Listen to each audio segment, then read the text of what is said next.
All right, guys, it is your host Chris with a K and that boy Seth Oliveris. It's been a while, but Seth is back, guys. We're here with another episode of the Horns Down podcast. Go ahead and throw them up if you're in here. But yeah, Seth, man, what's up? How you been, bro? Man, I've been good, especially this last week or so. Once I wrapped up with classes, so I'm all about the summertime. I'm all about obviously softball's going on, but you know football, college football. The beauty about college football, it never stops. Like there's an off season, but there's nothing off season about this off season. Yeah, man. Well, I'm glad to have you back, man. I've been holding it down these Twitter streets. You know what I'm saying? These college football fans have been calling for you. They were like, "Man, where's Seth at?" And like I said on that Texas, I held it down by myself. But boy, Steven and Nick was trying me. They were pressing me. And then everybody in the group chat, I mean, in the chat was pressing me too. And it was like Seth must have just ran away. He must already know that Texas is about to win 11 or 10 games this year. He's just like, oh gosh, oh No, no, trust me, Seth will be back before Texas. That's for sure. gosh. I will be back.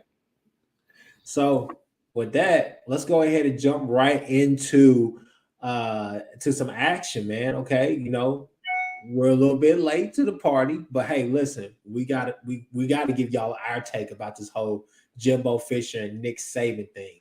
So Seth, I'll let you, since you're back. You know what I'm saying? Just go ahead and tell us exactly how you felt about that whole exchange between Jimbo, Prime, and old Saint Nick. You know what I'm saying? Good old Saint Nick. So what were your thoughts on that?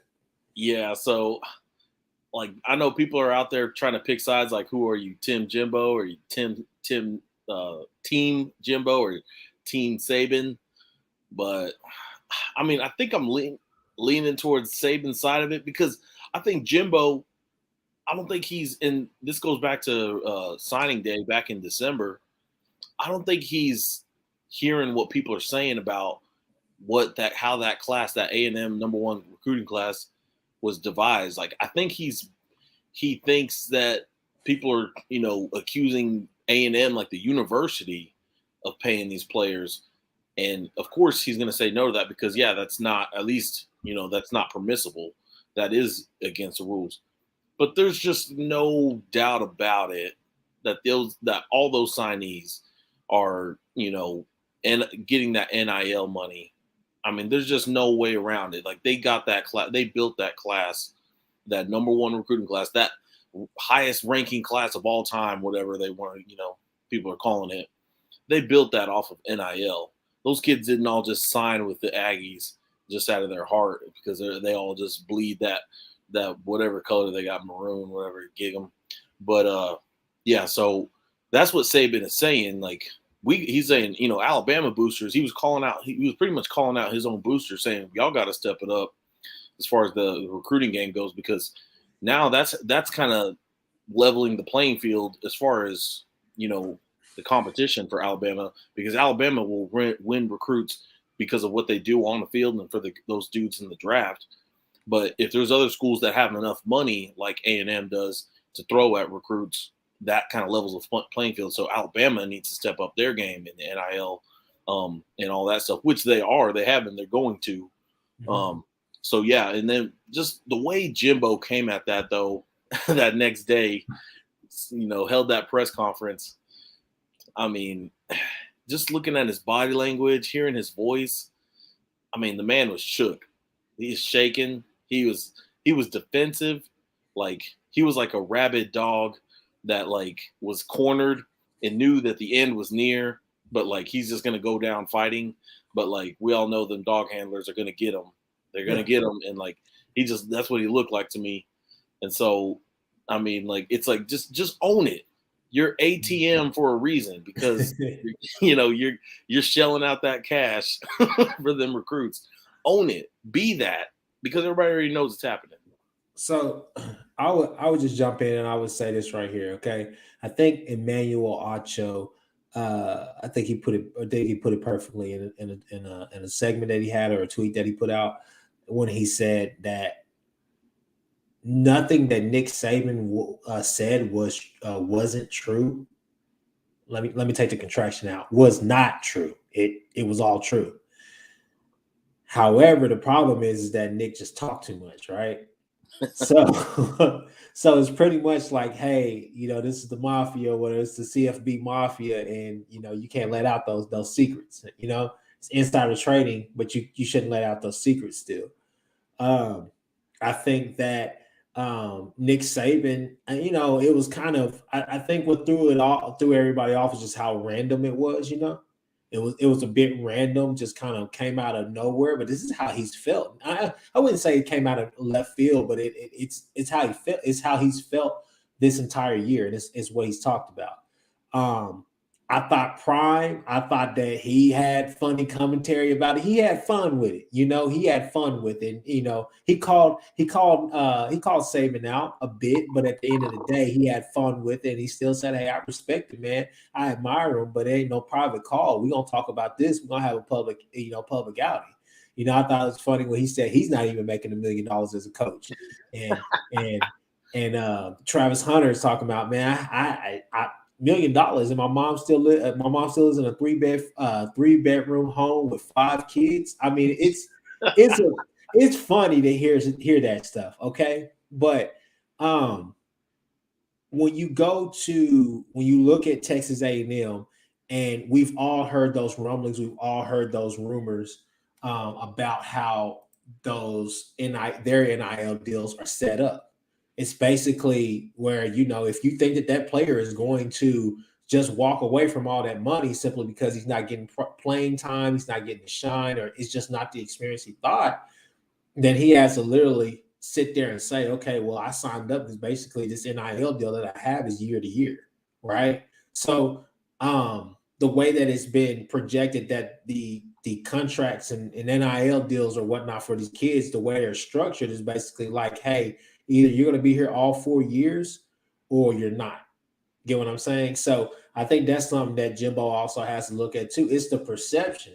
And no matter what you do, the public opinion is always going to draw the narrative, write the narrative, create the narrative, however you want to spin it. They're always going to spin it the way they want to. So I think that, he's fighting more of a perception from the national media than he is from just Saban. You get what I'm saying? To your point, I will say this right here. Welcome to Chris's Corner. We haven't done that in a while, okay? So I think the thing that needs to be understood here is that when you listen to Jimbo, I'm not going to just say that he sounds like a, bitch, but he does kind of sound like one, when he's talking. I think the craziest thing, I talked to my uncle about this, and it's a simple fact of Jimbo got personal. Yeah.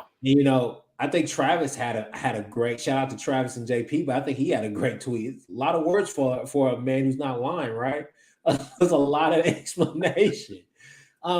He sounds like a guy who's playing 2K and who's getting beat by 30, but is mad because the other person is playing with Steph Curry or something like, he has the Nets, he has the Lakers or whatever, but Steph Curry's torching him for 40 right now. And he can't do anything about it. So he sends you a message saying like, hey, you're a narcissist. You're nobody wants to play with you. You suck. I hate you. I hate your family. I hate all. Yeah, it was just personal. It was just like, hey, Jimbo, wow. I feel like all that he had to do was literally just stick with the narrative that he is creating, he's ran with the entire time, which is, hey, we haven't played our players, move on, next story. Are you here to talk about Texas A&M football? Or are you here to talk about what you're hearing through the message boards? But I think he really missed a chance to kind of turn a positive into a negative, because at the end of the day, this is free promo. So however you want to spin it, you look at Prime and you're saying that, hey, Prime he made the best out of a bad situation, But when you look at Jimbo, you're just like, man, you kind of got personal for no reason.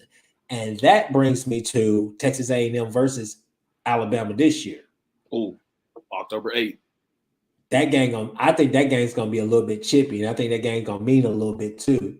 And Yeah, and the game is in Tuscaloosa, so I think a lot of people are going to definitely tune in to see what's going on with that. I mean, what's your thoughts on that game going forward now? Does it mean a little bit more now, or It how do you it feel? does. It does, and like you won't ever hear it from any Alabama players. You're definitely not going to hear it from Saban, especially when we get to that week. But Mhm. it does. It's just going to mean more. And then you just factor in that A&M got them last year, so like that already was going to make that game. Because I believe that was the first time a Nick Saban assistant has ever gotten the best of old Saint Nick. So in like 30 something tries. So that was already like that was kind of shocking on its face to see that happen last year. And then you just add this drama. These two coaches clearly don't like each other. Mhm. At least definitely there's probably more animosity coming from Jimbo Fisher's side of it than anything. But they're going public with a lot of these statements. So we can only imagine. I mean, you were kind of recapping a little bit of that press conference too. There was another part where a reporter asked him asked Jimbo if, you know, Nick Saban's reached out to him, whatever, and he said, "Yeah, he called me this morning, whatever, but I didn't take it. Like, I'm done. Like, he didn't take his call."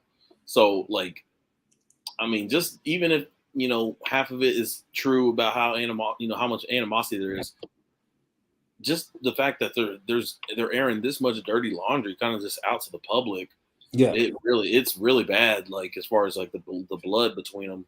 Yeah. So I think that we're going to see that translate on the field in Mhm. some way. Like there's going to be like that the feel of that game is going to be like a playoff game kind of level of importance. But even though if it is or not, just that kind of like both sides are going to want that thing as badly as they want any game throughout the season. And frankly, Alabama's going to have the dudes and the coaches to get it done. And if there's a chance for Alabama to make it ugly, they're going to make it ugly. Like, Yeah. I don't see the dogs aren't going to be called off. Well, I And that, mean, you take that and you take everything that you said into account, and the fact that they got beat by Texas A&M last year. A lot of those players are still on that team, and they're going to want to get revenge for that as well. I mean, you're looking at Georgia and Texas A&M as the two teams that Alabama wants the most of right now. I would feel like I think it's going to prove a point, but I think in the grand scheme of things, it just shows how it just gives us another interesting, byline or just little tidbits out there for going into the season. I definitely think like Sean said, Saban was talking to the boosters to pay out more money to compete with A&M, UGA, wait, Georgia, Ohio State, etc. I mean, just like you said, but I mean, we talked about that a while ago with the fact that A&M and Texas, enjoy your time now, but what happens whenever OU, Michigan, or excuse me, OU, the USC's, the Ohio States, the Alabamas, teams like that? What happens whenever they start having these huge collectives like they have now? What happens when Nebraska wants to actually, if Nebraska has a damn good season this year and they're able to start getting boosters to get behind them in the same way that OU is starting to have boosters getting away, you start seeing some of those more, how should I say this? Maybe you wouldn't say, well, I would say more traditional, but some people will say no. But you see some of those winning brand type blue right, bloods right. actually get into the fold of this and actually start making it um, even playing ground. Oregon is going to pop up because they have crazy money with Nike Yeah. backing them. You say But Miami is yeah, one? oh, Miami too. Yeah. You Got look Mario at, Cristobal. yeah, if he could get the ship righted there, you're looking at places like that, and you're saying that, hey, if they make this an even playing field as far as the NIL goes, then recruiting goes back to how it's always went, which is players are going to want to go and win. They're going to want to go and play right off the bat. Obviously, they want to play and compete and do all the rest of that stuff, but they're going to want to win and be developed too. So, are you doing all three of those, or are you only doing one out of three?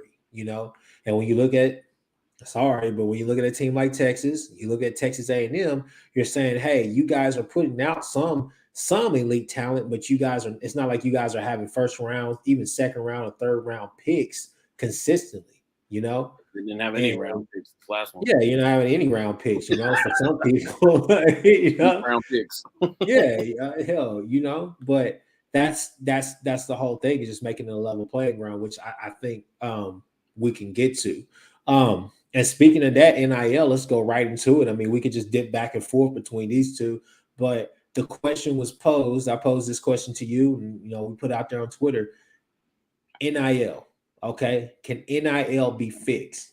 But I think it'd be great for us just to preface that question and our answer, our response, just with just talking about some of the things that have happened to lead up to this point, to where we're even asking the question.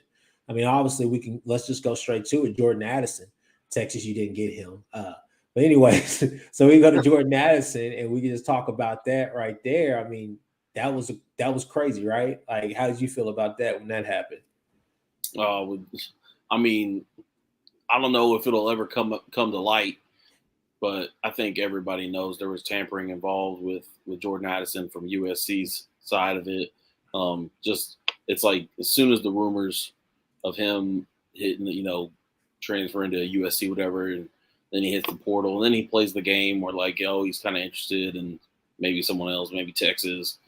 But it's just, I think that part of it is definitely something that we'll probably never ever get to see officially addressed, but it's there.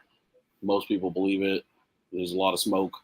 But as far as, that, like, I mean, he's gonna make their skill room a lot better. He's gonna improve that area of them. As far as like NIL, I don't know how much or what the specifics are of the NIL that entice him, but I mean, that's got to be part of the package too, especially when you look at a situation like USC and Lincoln Riley, where like they really, him and his staff, they really went hard in the transfer portal, assembling what they have, and NIL's got to come with it.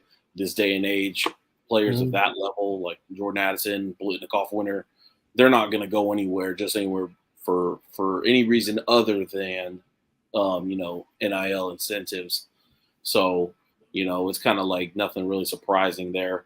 I think another thing, something that NIL played a part in as well, another kind of battle, was O'Shawn Mathis coming out of TCU, and basically came down between, or at least said it came down between Nebraska and Texas, and for up until pretty much the 11th hour, it looked like Texas was going to land him.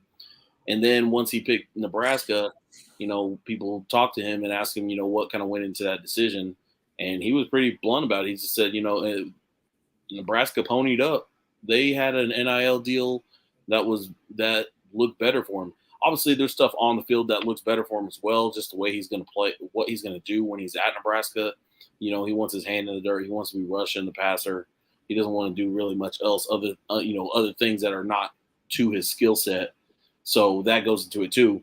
But he admitted that NIL was a factor, which means Nebraska offered him something more than Texas did, which is, for all the Texas fans all offseason long talking about poverty programs. It's kind of funny that they got the poverty program treatment from Nebraska and John Deere and all that money up there. So. Hell, I mean, not only exactly, and Wheatfield Plus, Wheatfield Max, a Cornhusker Max or something like that, but man, just going back to the whole Jordan Addison thing, I do want to point out one thing that I thought was funny. Was a simple fact of how he strung Texas along for so damn long. He literally just like wine and dime me, do whatever you want to do. I like you and everything, but all of a sudden, he's sneaking off to the bathroom, calling his girlfriend, talking about, oh, I'm coming USC. Don't worry about it. Don't worry about it. I'll be there. This is just for play. This is play. She means nothing to me. She doesn't have what you have, Sunny skies, baby, sunny skies. But no, I thought I don't know, Seth. I really don't know if tempering went on, but it had to be something, because the thing is for me especially, I just don't know. I mean, I don't know if I can really say that it was legit tampering. The evidence is there. I mean, it's there to basically say that there was or there could have been to hint at it. But I don't know if I can necessarily just say that it was flat out tampering. But what I will say is this right here is that something's got to be done about that because I mean, what was really enticing him to go there? And you know, granted, the guys at 24/7 Sports and some other college football experts are saying that this is now going to be one of the best wide receiving rooms in the nation. I'm like, man, Mario, we like Mario a lot. I mean, I think he still had a decent season here as a freshman at OU. But with him and Addison, I'm like, who else? I don't know who else is on in that wide receiver room. I'm like, okay, I guess it's going. I guess Caleb is just going to elevate that team out there, right? But you look at him, but you also look at somebody. Gosh, what was his name? The wide receiver, Mike Woods. Yeah. And you say, hey, you know, Jordan Addison, this is kind of what you have forward to. This is your ceiling. Your ceiling could be C.D. Lamb. It could be Hollywood Brown. It could be guys like that. Mark Andrews even having the types of season that he had with his involvement in the offense, right? Maybe, and obviously not in that role, but I'm just saying like the production, right? But you're also saying your floor could be maybe a Mike Woods who didn't have the season that we all thought he would, right? So, you're looking at him and saying you're taking a risk because you're leaving. Granted, your coach, and that was something else that was kind of strange about the whole ordeal was the fact his wide receiver coach is at Texas now. Yeah. So, you're thinking all eyes are on Texas and you can go and play with Pony Boy, Mullet Boy, whatever you want to call him. But I did just think that that was an interesting tidbit as far as just to go, as far as saying that, hey, he chose SC that over Texas, and you could argue that Texas may have the more talented team at this point in time. Am I wrong for saying that? More talented than USC? Yeah. I mean, I feel like it's a comparison of offenses because I feel like neither team Defensively has now. defensive talent at all, real honestly. So I would say, I don't know. I think on paper, USC might have them just because, like, we know Addison is definitely a dude for, like, he's a known commodity. We know Caleb Williams, like the potential at least. I feel like his potential, honestly, I still feel like his potential is greater than Quinn's. But I think it would have to come down to like O line and stuff like that for me to see who I think would be better. I don't think USC has a running back like Bijan though. They got that Dye. Travis Dye, yeah, from Oregon, but Bijan's that dude. So yeah, it's a good debate to have. There's definitely some back and forth. Yeah, I mean, I just thought that the whole Jordan Addison thing was just a really interesting situation. And I think it kind of tells you some things if you want to look at it. I know Texas fans are haters for saying this, but what I will say about it is simply this right here. He chose a known product. And that's the crazy thing. A lot of people, even Ty, our guy Ty, shout out to Around the Table Sports. He even says Caleb struggled against better competition, better defenses. Okay. And you can say go to the Oklahoma State game. You can go to the Baylor game. Oh yeah. The fact being is that yeah, he may have had poor performances as far as our expectations for him, but at the end of the day, it wasn't like you just got ran through. They got beat by 7 points each game, or I believe 10, minus the stupid field goal at the end by Baylor. But yeah, they got beat by basically 7 points each game. So his performance was still good enough to go out there and get OU into a position where they could still have a striker's chance of winning, right? So I think that it speaks volumes to the fact that he chose that known commodity over the unknown, which is the Texas quarterback battle with Quinn Ewers and Mullet Boy and and Hudson Card, who I believe Hudson Card is probably still the better option at this point in time behind that offensive line. But that is just my 2 cents about that. Wow, But nevertheless, take. what do you say? That's kind of a hot take right That's there. a hot take. That's a hot take. You know, we're gonna talk about that. We're gonna talk about that. But Yeah, I just thought that it said something. And the fact that you're gonna go play in the Pac-12, you know, and you can talk about the defenses out there as well, and just knowing that you may or may not make a college football playoff. You may have had a better chance. A lot of people think that Pitt team is going to be the best Pitt team they've had in a while. I don't know, because I mean, you lose a first round talent in a quarterback. yeah, that's And my thing. The quarterback. yeah, it's a lot of expectations on that team, but we'll see. I mean, they lost a lot, not only on the field, but also I feel like I'm not sure if they're returning a lot of their players, but I mean, hell, you lost your quarterback and you lost your top quarterback, your top wide receiver, and your wide receiver coach. I mean, and your offensive coordinator. So I mean, it's a lot. It's a lot. Heck, even the other their backup quarterback is at OU now, Davis Yeah, Bell. yeah. So I mean, and General Booty, but You gotta mention General Booty when you talk about OU QBs. you gotta talk about it. But no, I think Jason has a good one. He's talking about Hazelwood, how you know, he was hyped. He was really hyped up. And so, you know, hey, we wish him the best of luck out there at Arkansas. But at the end of the day, you still look at a guy like Addison and say, hey, you're going over there not messing with Raleigh, you're messing with Dennis Simmons. And Yeah, you can argue and say the only quarterback that Dennis Simmons, wide receiver that Dennis Simmons has ever produced from high school to now is CD. yeah, yeah. So that's another thing to think about. But let's go ahead and get into it. So the question is, Seth, can NIL be fixed? Okay. So I posed two ideas to you, right? And everybody in the chat as well. I want to get everybody's opinion in on this. Okay. Um, so Sid, shout out to our guy Sid. He is the Texas Twitter guy. I mean, Texas Twitter space guy. Okay. That guy right there is the go-to for controversy. But Yeah.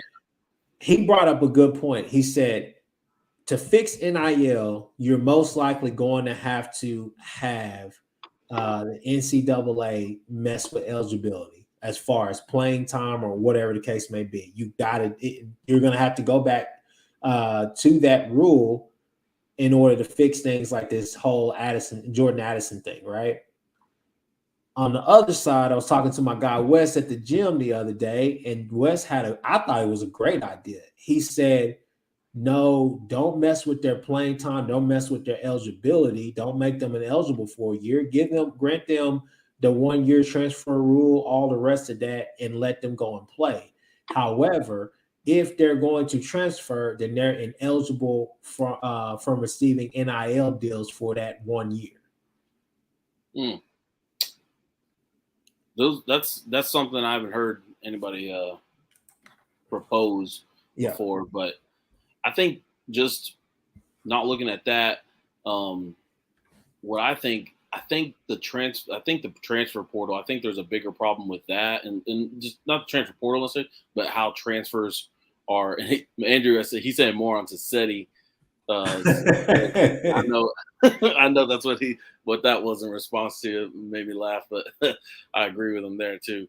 But yeah, I think there's a bigger problem with like the transfer and how it's just such a free for all right now. Yeah. It's straight up free agency, and you know, like I think NIL is less of an issue, but yeah, and I don't really know how to fix or how to improve necessarily the transfer situation, because I think it's more like, you know, I feel like with it being this free for all, still kind of like you can just kind of willy nilly pick up and go, at pretty much any time of the year. It seems like you can just, if you're not feeling it, whatever the situation is, you can go and then be immediately eligible. I just think there's some tweaks that need to be made there, so that, you know, it doesn't because it puts teams and coaches, it puts programs in these really bad spots, like we've been seeing with a lot of programs. Like, I mean, OU did a really good job of rebounding and, you know, keeping it keeping itself from really being left behind. Yeah, because like it could have if it wasn't handled the way it was handled here, Yeah. like it could have got really bad because that was a lot of attrition being lost through the transfer portal, and it obviously worked out because they picked up some transfer too, but it always works out and works against whoever. Like everybody's susceptible to it, but I do just think there needs to be some tweaks still to be made, and I don't know if that's like an NCAA thing that needs to be handled or what, or if that's just like kind of conference level that it needs to be. But whatever it does, it needs to be all the way around college football and something. I don't want it. I don't want to see it stay the way it is. Like, and I don't think it will. But I'm not honestly smart enough to propose what those ideas should be. But that one is interesting that you said your boy Wes brought up about that. It's interesting. I'm not saying I'm for it, but it's just something to think about. And that's what I was going to ask you, which one you agree, because it seems like our guy Andrew at Student Soup Guy on Twitter, definitely follow him. He's worth it, and he's the one who runs all the OU Twitter spaces pretty much. If you see him on there, it's official. But he's saying you can't keep kids from making money on NIL just because they transferred. Although I agree, and although I don't want anybody messing with anybody's money, I think that's unfair. It's not the worst idea in cases like this, especially whenever there's tampering involved. Maybe there's levels to this. Maybe we just don't outright say, okay, well, he's ineligible since he transferred from it. If he passes the checks, if there's checks and requirements for it or whatnot, then I would feel better with something in place that would discourage players from just transferring simply because. You know what I'm saying? You already had basically like a checks and balances system anyways. Granted, you would give Justin Fields the benefit of the doubt opposed to somebody trying to move home for like their family, who's like ailing, right? Or who's dealing with like, serious injuries or illnesses, right? Like I think the player who was trying to transfer to Illinois or whatnot a few years ago. But Eddie Miller. Yeah, exactly. No, not from us. It was a different player. It's like a tight end from somewhere who was trying to transfer and be closer back to home, but the NCAA denied it, and he had a more legitimate. I mean, as you could say on paper, I mean, he had legit reasons. Fields did, but at the same time, you could say that this guy had just as many legitimate reasons to transfer, and they denied it, right? For him to go there and gain immediate eligibility. I don't think you should mess with the playing time per se, but I do think there has to be something that will keep the Jordan Addisons at home. Hey, and it's nothing wrong with a kid going to a place and saying like, "Damn, I can actually play with these guys." I was overlooked whenever I was coming out, but now I just won the Blitnikoff, or I just won the Buckus Award, and now Ohio State is coming after me or whatnot. I put my name in a portal. You should be able to have that ability just the same as the coaches are able to just move around, a la Lincoln Riley, right? But there needs to be something put in place to kind of discourage all of this. Yeah. And one thing I will say about NIL and like what a possible benefit looking forward is that we might see guys stay in college another year instead of entering the draft because they're just flat out making more in college than they probably would in going into like a late round or possibly just an undrafted free agent. They might have a better deal and they want to work on maybe improving their draft stock. So that could be like a potential benefit we see from NIL, which that's good for everybody. That's good for college football. More talented guys sticking around. I mean, no, I agree with that. It's just like I said, it just has to be some parameter. See, so not to go totally like legal on you or whatnot, but like we talk about this, like some attorneys talk about this. You think about like MMJ licenses and all the rest of the stuff with medicinal marijuana and just marijuana as a whole, right? You talk about like the electronic side of contracts, different things like that. This stuff is still in its infant stages. Get what I'm saying? So you could literally probably quit your main practice and go practice that for years and be considered one of the goats or one of like the leaders in kind of pioneer or one of the pioneers of trying to basically encompass this broad new world or new land that you just found and just basically trying to put set boundaries in it, you know. It's the same for NIL because we don't know it was all NIL is the product of a knee-jerk reaction by the NCAA. The states started putting legislation started putting in bills and everything and stuff to pass for kids to start begin getting paid. I think one of my problems with it was the simple fact that before those bills can become effective, some of them at least, there were still some things that still some hoops that they had to jump through. And instead of the NCAA doing their due diligence and doing all of that, reviewing all of that and just trying to, talk to these legislatures and just see where they're coming from and actually doing their own independent investigation and review, you kind of just seen them overreact or just do a knee-jerk reaction and basically say, okay, well, let's jump out here with our own rules for it and all the rest of this stuff, So thank God that they did, because now we get NCAA 23 when or college football 23 when it comes back. Praise God. But at the same time, you're looking at this and saying, when I was on that Twitter space with said had everybody in there. I believe like Nick Evers' mom and all the rest of them. And they were basically calling for, hey, there's got to be some governing body that tries to tackle this issue of NIL. And basically, like I said, when I was on there, I said, hey, we all know who should be the one to do it, but will they ever be able to figure something out? It's the NCAA.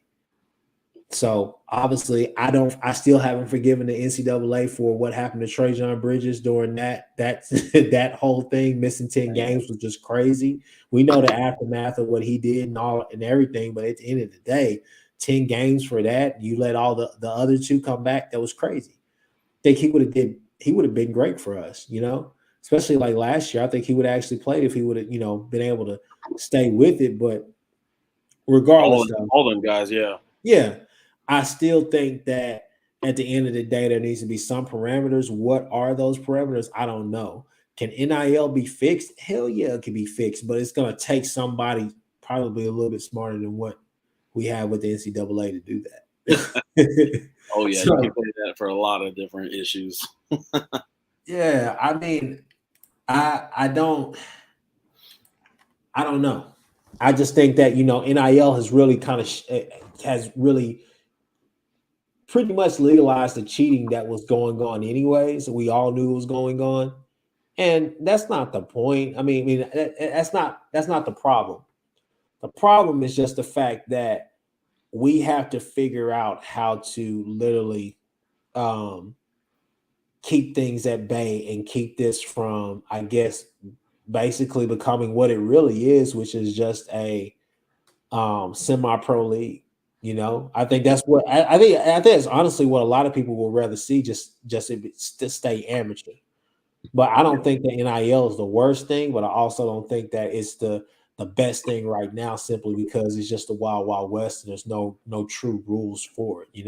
How are you going to come out and say, oh, well, yeah, they were tampering? If you would have got tampering charges, you should have got them a long time ago, because I'm sure that a good portion of OU fans still to this day believe that after the OSU game at Bedlam that he talked to Caleb about him leaving.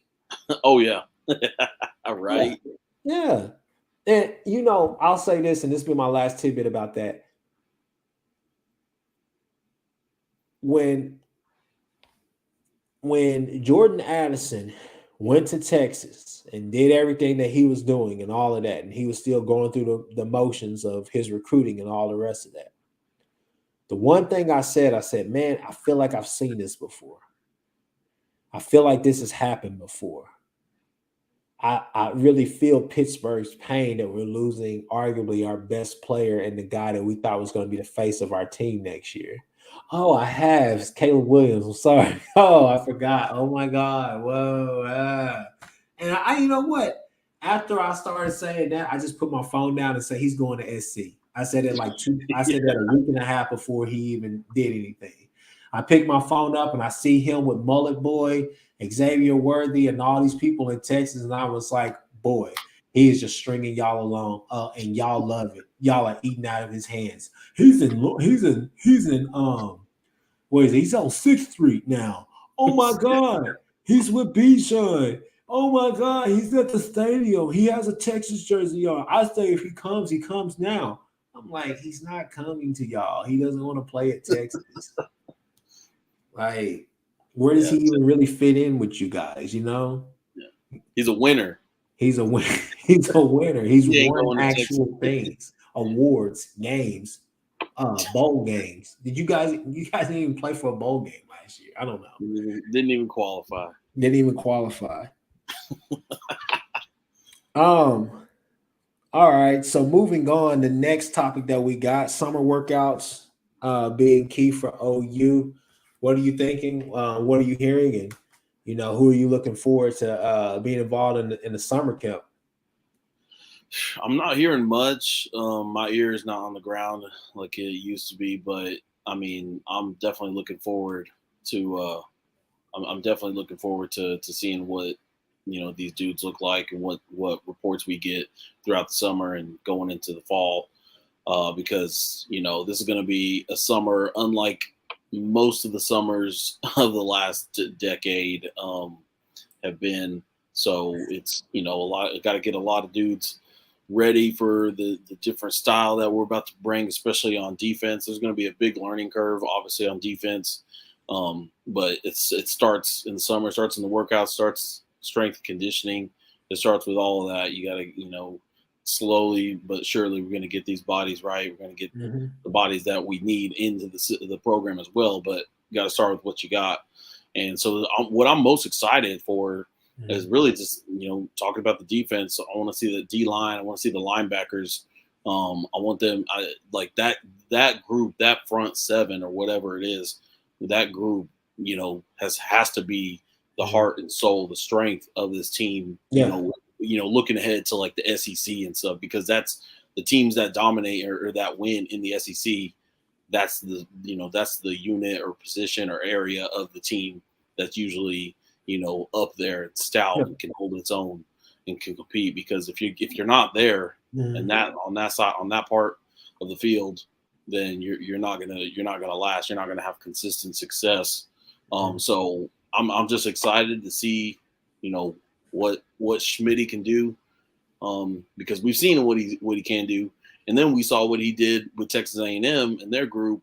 He definitely elevated that team as well with what he was able to do for those guys, just from a pure athletic standpoint and strength. So, I'm happy to have him back, Norman. And what are you looking forward to, and what are your thoughts, or what are you hearing about the summer? Man, I'm excited about the whole summer install.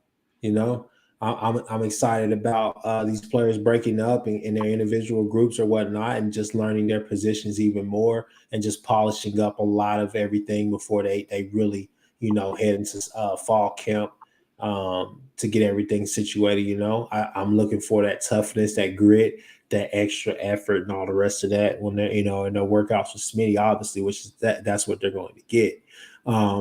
I think it's key.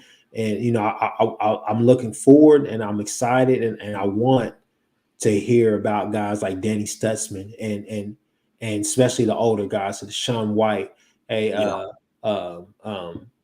gosh, Lee, I'm forgetting names, but when I linebacking core, man, we have so many talented guys out there, and we have some guys who've been here for a while.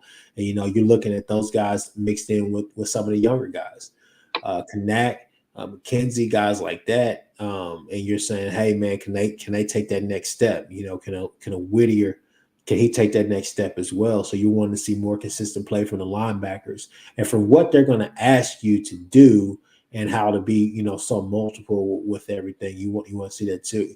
You want to hear great things about guys like, continue to hear great things about the defensive line with guys like the kid from Hawaii, the transfer from Hawaii, the transfer from Tulane, Marcus Stripley. You want to hear that, Clayton Smith is taking a step, guys like that, from some of the tea leads, some of the tidbits that I've heard, just some rumblings, just that, staff is fairly pleased with the defense, and they feel like there's a lot of athletes out there, and they feel like there's some guys who, you come in there and you're like, wait a minute, how is he not playing? Guys like Yeah. that. So it's exciting.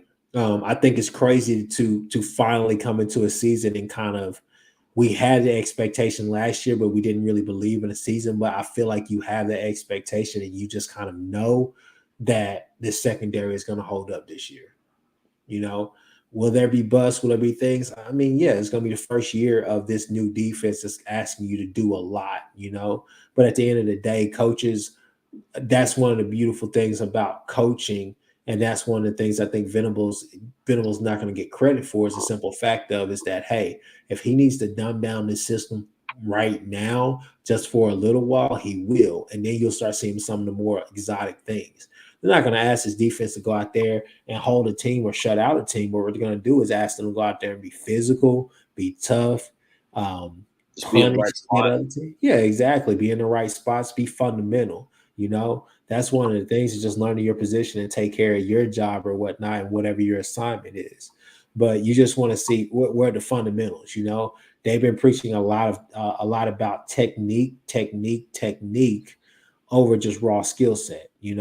And the last regime, Grinch came in here and did a great job as far as just giving our defense a pulse and giving us life and giving us hope. Right now, you're expecting this defense to just continue to take it up a notch each year. Offensively, just excited about the weapons that you're going to have this year, man. I feel like going and getting Shelton Bunkley and going and getting the kid from Missouri, two former 4-stars. I think they fit the mold that he wants to have, and they're just added depth out there, and we'll see how they fit into the fold.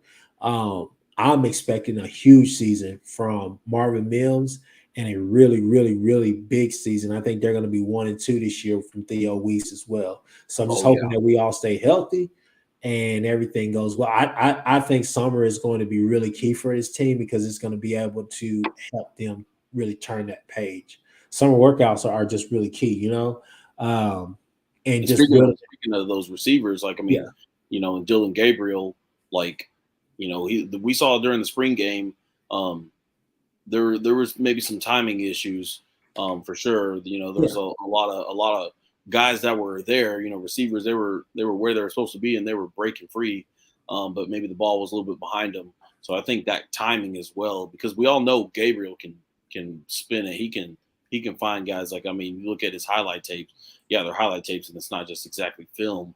Yeah. But he can put the ball on a dime where it needs to be and in stride, consistently. So it's just a matter of getting that timing down as well, that familiarity with guys like Mims and Weiss, Stoops, all them dudes. Man, I would say that it was just exciting, man, to see everything in action, to see what they were doing. You saw some of the things that they definitely want to do during that spring game. You didn't see a lot of it, but you saw some of the things that they definitely wanted to do. You saw, it was crazy to see, Kenneth already out there. He's covering, he's covering the slot, he's covering the tight ends. He's all over the place. It was really interesting. And I mean, that's the whole thing. There's rust from the fact that you've just been practicing. You haven't really played a live game. You scrimmaged and everything. But, to be in that type of atmosphere, it's one thing to do it whenever you're practicing, but it's another thing to do it whenever the popcorn smell is in the building, or at the stadium. So that's kind of the thing as well, man. So you got to keep that in mind. I think that the sky's the limit for this team, to be honest with you. I don't want to get on here and sound like a fanboy and just say that, we're going 11-1 and we're going to the playoff or whatnot. But I think that we have a legitimate chance of winning the Big 12. And I'm not going to go out on a limb like Texas fans and say, oh yeah, because Big 12 is not as good as it was last year. TCU has a new coach. Baylor lost a lot and all the rest of this. I would just say, hey, there's only one, and that's us. That's OU. And it's always been like that. OU they have a lot of talent returning. Yes, we lost Caleb. Yes, we lost Lincoln Riley. Those are big, big, big losses. But when you see what we added, that's what you should really look at and you should be excited about. For some odd reason, people are still questioning because they've never seen him be a head coach. But I'm saying if he's had the associate head coach title, if he leads his defense. Dabo doesn't mess with his defense. He may ask him, hey, what's your game plan this week? And that's about it. In my opinion, that's what happens. But at the end of the day, I think that you're going to see Venables really, come into his own and go do what he needs to do. But there's no doubt in my mind that we can win a Big 12 championship. Right. I guarantee this. Brett Venables will start 2-0. Guaranteed. You think so? We're playing UTEP. UTEP had a decent season last year, and then we play Kent State. I thought UTEP had a pretty good year last year. For UTEP standards, maybe, but they're not. Yeah, those are both going to be them. Name the score kind of games as far as I'm concerned. They should be. None of this Tulane business that we had going on. But I agree with you on all fronts. Yeah, it's OU is still that team in the Big 12. Like, if they've got the talent to win it all again, at least in the conference. So it's a matter of if these pieces can come together and they can play cohesively enough. But it's definitely winnable. The league is as winnable as it's been for the last few years, with other teams having the kinds of turnover that they're having. So yeah, I'm not really worried about where exactly OU's going to go. I'm confident that they're going to be in the thick of it at the very end, and beyond that, I guess it's just the icing. Yeah.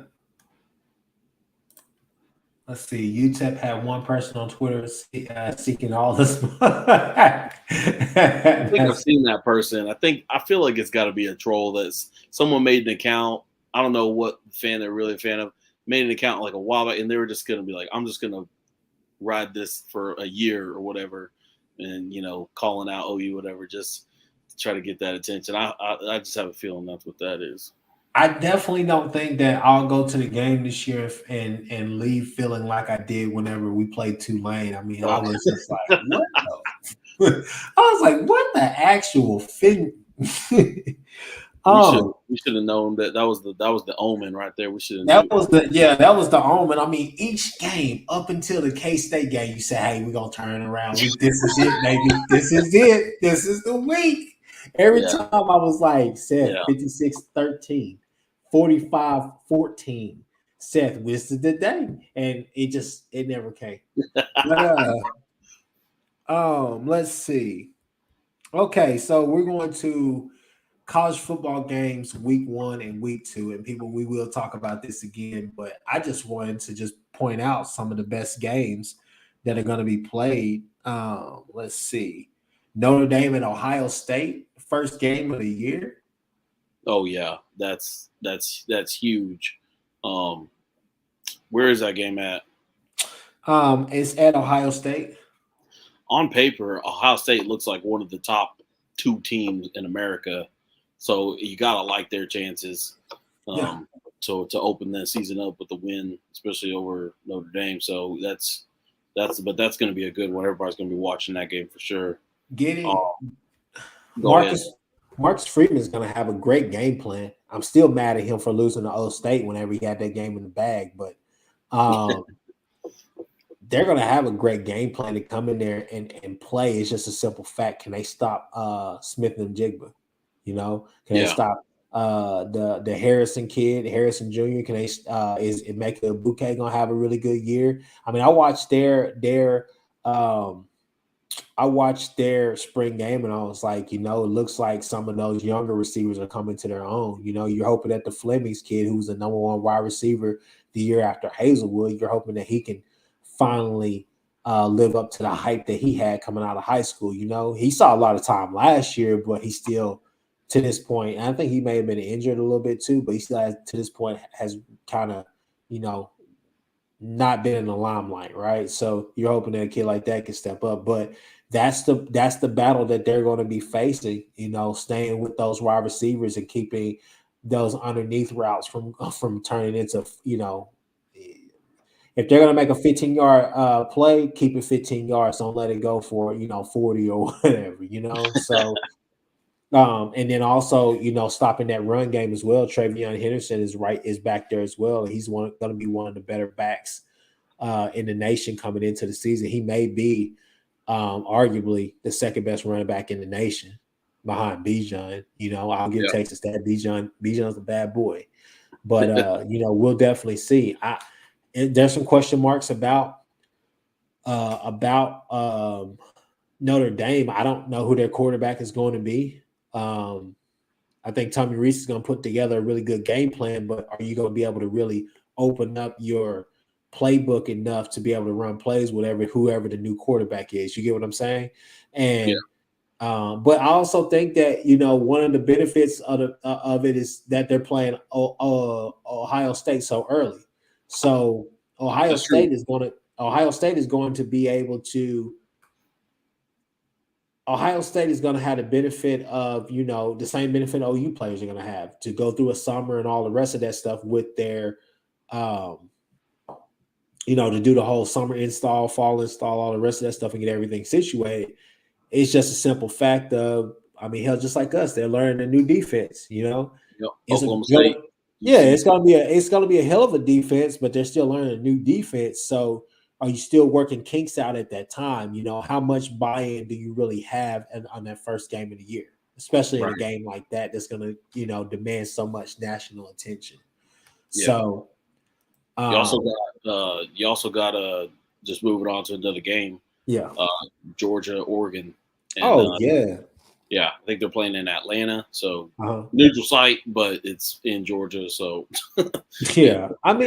It's going to be interesting. Dan Lanning going up against his old guys. He knows those guys defensively. He knows their weaknesses. He knows them, so he'll be able to attack. I think it's going to be interesting. I think Oregon's defense is going to show up that game. I think it's going to be a really good game. Can Stetson Bennett make the plays again? Obviously, we know that they're going to have all three of their tight ends this year, so it's going to be freaks all over the field because the freshman was great last year, and if he's healed up from his shoulder surgery, I think he's going to be have another stellar year. Then the fact that you're throwing in Eric Gilbert, who seems, obviously he's going to be motivated, and then Darnell Washington as well. That's 6'5", 6'7", and I believe 6'6" on the field at all times, And then wide receiver wise, you're just saying that, hey, they put guys out there. Usually, Georgia is in love with really fast wide receivers. Maybe not the most flashiest or best wide receivers, but they're in love with some of the best, some of the fastest wide receivers in the nation. Then on defense, defensively, what else can you say? I've heard a lot of them talk, and they on some of the spaces, and they say, hey, we had guys that didn't start, but they played a hell of a lot during that year in by rotating. And the simple fact is, you still have a good portion of their secondary coming back. I think Kilo Ringo is back, right? I'm not sure. Yeah. So if that guys like that are back, that just adds to it. So that's going to be a great game, regardless for them. I think one game to keep an eye on is this Penn State at Purdue. Yeah, could be. Yeah. The early conference game. Purdue might be making their way up, might be making some moves. Sunday, that Sunday before Labor Day, we got LSU and Florida State. That's a good game.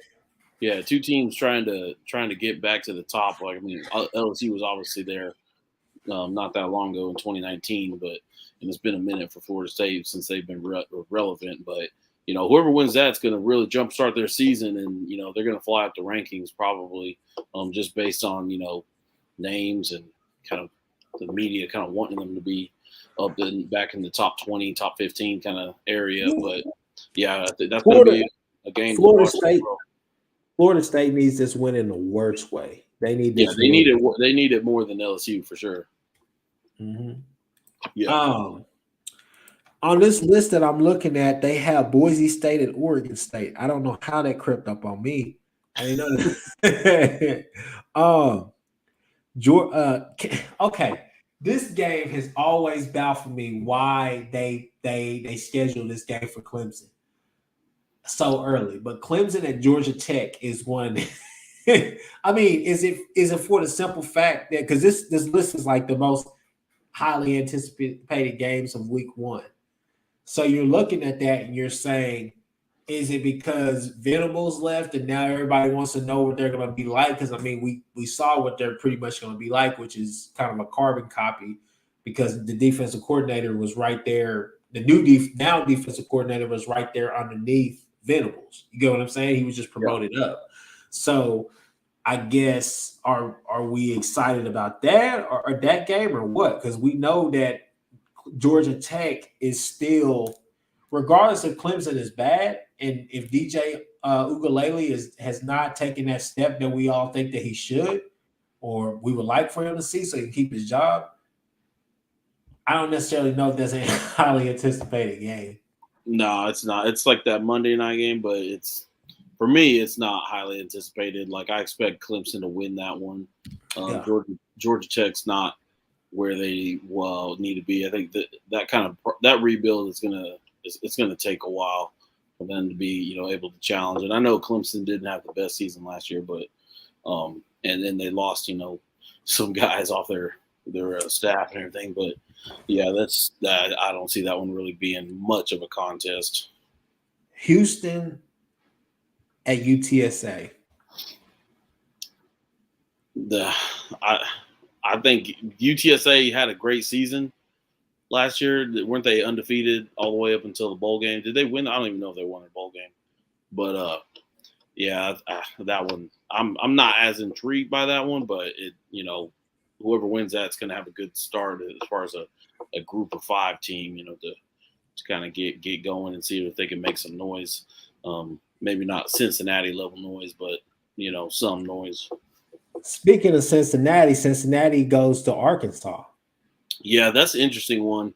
I think Arkansas is going to get it just because Arkansas is rising and Cincinnati lost quite a bit through the draft. But I mean, Cincinnati's a talented team. Luke Fickell's as long as he's there, they're going to be tough. But yeah, I think Arkansas is going to get a nice early jump start, taking down the Bearcats. I mean, we have to see, I guess. I mean, I'm interested to see KJ Jefferson. I think that I think 24/7 or somebody picked them to upset Alabama at Alabama. So I think a lot rides on KJ Jefferson. Can they actually open that offensive up? We've seen that he's above average passer. He's way above average. I mean, I think that he can make the throws. It's just, can he make those consistently, to where it actually does open up the run game, because Arkansas would definitely like to run the ball like they did against that team down south. But, 344 yards, right? 344 yards. But no, I mean, I think Arkansas has they should win that game. But then again, that Fickell, I said Pickle. Fickell is going to come out there with a great game plan and a great scheme, and is going to, try to figure out what it's going to take for them to win. But that's going to be a damn good environment because especially with Arkansas kind of being on the resurgence side, right? Their fan base is going to be behind them. But we saw in that Texas game how crazy they went. So they're going to be live and loud right then and there. And plus, it's one of those things for Cincinnati, like you said. I mean, they lost a lot of production, especially on the defensive side of the ball. It's one thing to lose Ritter, but it's one thing to lose your 2 best corners. Yeah, I think, and some other guys in the secondary, and possibly I think like a linebacker or so they lost some guys. I mean, hell, you are already playing a 3-3-5, so a defense, and so it's not like you're getting any bigger or getting any other more like stud athletes out there. Maybe you do. I don't know. Maybe those guys blossom into that, but I definitely think that the problem for them is the simple fact that Arkansas is it's one of the few teams of the majority that wants to, if that makes sense, that wants to be extremely physical with you. Yeah. And they want to physically dominate you in the trenches on both sides of the ball, even though they have a 3-man front. So, with that, there's some interesting games in week 2. See, I picked Oklahoma State to lose to Arizona State. However, Arizona State has lost everything except for Herm Edwards. So I don't really know what to say about that. Yeah, that one also could be a toss-up. That might come down to the last drive. Yeah, that it's on paper, it's interesting. I mean, obviously, looking at week 2, I think the headliner, at least around these parts, Alabama at Texas. Like, yeah, boy, we're gonna have to have like a separate video on that. I'm breaking that all the way down. That's gonna be. I think everyone agrees that one's gonna be a bloodbath. That one, it will not be pretty. It won't be. It will be rated R. That game is not gonna be for the faint of heart. And then they're talking about us here in the chat. Yeah, I mean Nebraska, K-State. I don't know about at TCU. Sonny Dykes. I see it, but those first 3 weeks we're basically opening up with Nebraska, then K-State, then Texas. I mean, that's a pretty good slate of games. So I think our schedule is favorable to us, but we'll talk about that another time. What I'll say now is, Seth, to end this, man, let's talk a little bit of OU softball. I saw that you and Andrew were had your own space and all the rest of that stuff, man. Like, what's going on? I see the girls beat the hell out of Texas A&M. My mom was up here this weekend. With some family or whatnot. They went and watched Lion King. They were staying at Embassy Suites, and I saw the Texas A&M girls, and I was like, man, they look pretty down for a team that's about to go play a game. It wasn't live, with them getting on the bus, and I was just like, okay. But yeah, and then my dad was like, golly, you put it on. They beat them 20-0. Like, yeah, beat them 20-0, and it felt like 77-0. Shout out to the A&M. that was a beating. I mean, but they swept the Norman Regional like as expected. Number 1 team, still looking like the number 1 team in the nation. So on to the Super Regional now, where they're going to meet the 16 seed UCF. So UCF, this is their best season of they've been a program for about 20 years. This is the furthest they've ever made it in a tournament, but it's more than likely going to come to an end. What happened in the Big 12 championship game? How do we lose there?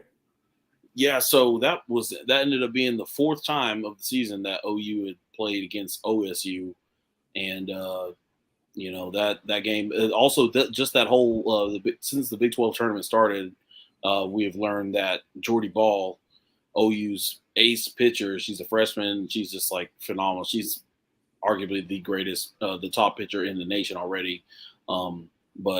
She just since she stepped on the field in the beginning of the season, she's just been that pitcher just to get it done, looking like a veteran.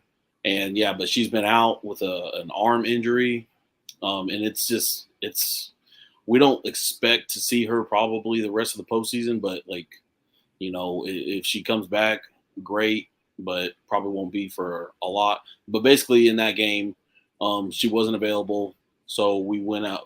She would have most definitely pitched that game, and so we went with another pitcher. And I mean, it was a close ball game. OSU's definitely a good team. I mean, they're 2 wins away from also getting to the World Series, just like OU. And like I said, it's the 4th time playing the Cowgirls, so it's hard to beat a team when you've seen them that many times, especially without your best pitcher. It's hard to beat a team twice, and it's definitely hard. It's definitely hard to beat a team 3 times, and it's damn hard to beat a team 4 times for Yeah. sure. So it was a hard fought game. I mean, they went to extra innings, so it wasn't like it was like, OSU won that convincingly, and they actually won. I believe on or they got the game winning score off of a walked in run. So it wasn't like they were just hitting the ball all over the yard. But then OU just couldn't respond. The bats were pretty cold, and for a while the offense really just wasn't clicking. And that was another kind of not like an alarming, but it was mildly concerning considering that we don't have our ace pitcher, and now the bats aren't hitting like they've been hitting all season. But since the Norman Regional started, the offense woke back up. They scored 14 runs in the first game against Prairie View A&M. They scored 3 against Texas A&M in the second game, in the first game against A&M, but their OU second game of the regional. And then they came back the next day, scored 20 piece. Who? Yeah. Where are they off to this weekend? So they're still here. Yeah, they're staying in Oklahoma the rest of the way. Here in Norman, UCF is coming to town. That first game is going to be this Friday. Friday, I think it's at 4:30 or 3:30 or 4:30. But and then game 2, and then an if necessary game on Sunday. But as far as I'm concerned, I don't think they're going to need that if necessary game. I think they're going to close it out in 2 games, best 2 out of 3. But UCF's not a bad team. Like, they're pretty much solid all the way around. Solid pitching, solid hitting, but they've been in some shootouts and they haven't faced an offense like OU. So if they get in a shootout with OU, that's donezo, boy. Yeah, if they're giving up runs left and right, it's just going to avalanche on them, and they're not going to be able to recover. So if they win this series here, then they're in the World Series, or do they have to win this series and then another series? Yeah, win this series, and then they're in the World Series, like with the 8 teams in the World Series, and then from there they just got to win. There's a first round game, and then a quarterfinal, semifinal, and then the championship series. So it's all double elimination from this point. So that's another thing about this team is so good. It's so hard to beat this team once, but from this point on, they're going to have to lose twice to get fully eliminated. And that's how it was last year. I mean, that's exactly. definitely how it was last year. Yeah, and I don't know that there's teams that have talent and stuff to get a win on OU in any given day, but for a team to beat this team, or for OU to get beat twice in the same round, it's going to be quite a tall task for that to happen. And even without Jordy Ball, who, I mean, with her it would be basically a wrap, but without her, it makes makes the playing field a little bit more level. But yeah, it's still OU versus the field as far as I'm concerned. So you guys going to be hosting spaces after the games, or? Yeah, that's the plan. So yeah, the plan is we've been doing it just pretty much immediately after the OU games. I'm trying to go to a game this Saturday, and if I do, obviously won't be I won't be, but Andrew could if he's not there. I know he wants to go to the games too, but if either one of us aren't there, somebody else can start the space. But we just wanted to create a space where OU fans can talk about the games that happen, the game, what OU's got coming up next, but also talk about what else is going on around college softball, because this first weekend was one of the craziest, wildest weekends of college softball, like postseason ever. I saw Andrew popping off about Florida State or something, right? He was talking about they were talking noise and they didn't make it out of their own regional. Yeah, they were so OU's number 1 seed. Florida State was the number 2 seed, and all season long, they looked like they were definitely in that like top 3 kind of teams in the nation. Yeah. A lot of people, a lot of Florida State fans believed for sure, with all their hearts, that they were number 1 team, especially early in the season. They were pounding their chest saying they're number 1. They should be number 1 ranked team. And they couldn't get out of their own. They got beat by Mississippi State twice in their own backyard this weekend. So and Mississippi State, yeah, so they're done. Same with Alabama, who they'd been falling and declining for the last month, anyways. So Yeah. that one wasn't as big of a surprise. But it was still a huge upset just on paper alone, number 6 seed for Alabama. So yeah, with Alabama and Florida State already out of the mix, that's something that not many people saw coming together. Shout out to Andrew though, for sure. He was actually with us when we all talked together, and he called it that he didn't think Alabama was going to get to OKC. Here they are watching the rest of the postseason from the couch. So it's gonna be an epic finish though for these last 16 teams, and we definitely fully expect OU to be in the mix in a week or so from now. So, with that being said, what do we learn here today, guys? Okay. We learned that Texas still sucks. Okay. We learned that Jordan Addison chose USC over Texas, and Seth still to this day. And one day he will figure out if there really was tampering involved in it. Okay. We found that out. Let's see. Third thing we found out is that NIL can be fixed, and we can figure that out. Okay, we can do this, guys. Together. NCAA, come talk to me. Okay, I'll get my guys. I'll get Sid. I'll get Wes. I'll get Andrew. I'll get Seth. Get my uncle probably too, and we'll all just have a nice little kumbaya moment, and we'll figure this out together. We can do this, y'all. We can do this. We can fix NIL. Um, then we learned that OU softball is elite. Okay, we learned that there are some pretty hefty expectations for this OU football team. Summer workouts. Uh, I mean, we learned a lot today. And at the end of the day, I'll say it again: Texas sucks, right? So, oh, I can't forget. We learned that Jimbo was kind of acting like a just saying, he got a little bit personal with good old Saint Nick. But at the end of the day, guys, this is the Horns Down podcast. Seth, go ahead, plug yourself, man. You the guy. Look, you still out there in these streets, chiming in on everything. You just dibble in and just dibble out. So. Yeah, yeah. So You can find me definitely on the Twitter sphere at Seth Oliveris. Yeah, that's where I'm doing all my hanging out these days as far as OU sports goes.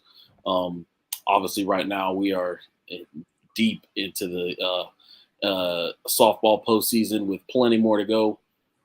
So definitely come join us in our spaces. Just join us in our threads. Stick around. It's going to be fun. And, football season is going to be here quicker than we all, realize it. We're going to wake up one day and it's going to be, yeah, we're coming. And then we're all going to have a good time with that as well. Go ahead and put this in there real quick. Let's show that. Hey, you guys can follow us at the Horns Down Pod. It's just podcast, right? Horns Down Podcast. It's just the horn. The handle is just at the Horns Down Pod, but that's what was available. Somebody's gonna say, "How the hell you know your own Twitter name?" Anyways, no, hey, you guys follow us there. Follow our individual accounts as well, man. We got a lot of content that is coming. I know I always say that, but we really do because we owe those Texas boys something for some of the stuff that they've done, especially that video.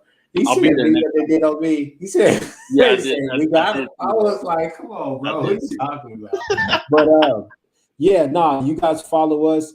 Give us some feedback, man. We want to hear what you guys have to say, and definitely if you guys, if some of you guys want to come on the show, talk to us, man. Talk to us a little bit more. Let us know what's up, and definitely come on with us, man. We love having people on here and just talking about OU football and everything that is OU, and then a lot of national topics as well. So, Seth, with that being said, man, we out. Horns down.